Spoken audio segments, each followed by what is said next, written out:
On n'a pas encore fini de parler du verdict rendu hier jeudi par la Chambre correctionnelle dans le procès en diffamation qui oppose Ousmane Sonko au ministre Mame Mbaye Niang. Le très réputé avocat français de l'opposant sénégalais, refoulé à sa descente d'avion dans la nuit de mercredi à jeudi, a fait une très grosse révélation qui, si elle se confirme, pourrait avoir joué dans le prononcé du verdict rendu par le juge Mamadou Yaham Keïta. Selon Maître Juan Branco, le président Emmanuel Macron a envoyé une délégation de l'Élysée et du Quai d'Orsay, ministère des Affaires étrangères de France, au palais présidentiel sénégalais pour discuter du procès et de ses enjeux.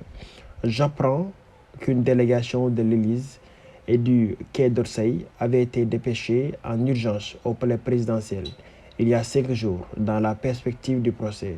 La France prétendra-t-elle n'avoir joué aucun rôle dans cette pantalonnade, a-t-il écrit sur son compte Twitter.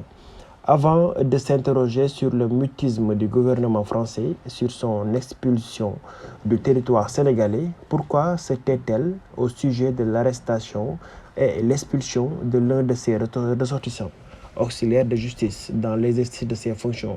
Pourquoi a-t-elle envoyé un sorcier blanc dans l'autre camp? Pourquoi ce changement de chambre de jugement?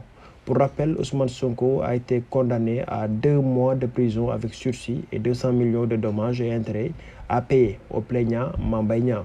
La question c'est, est-ce que la France a mis la pression à Macky pour que Sonko ne soit pas privé de ses droits civiques?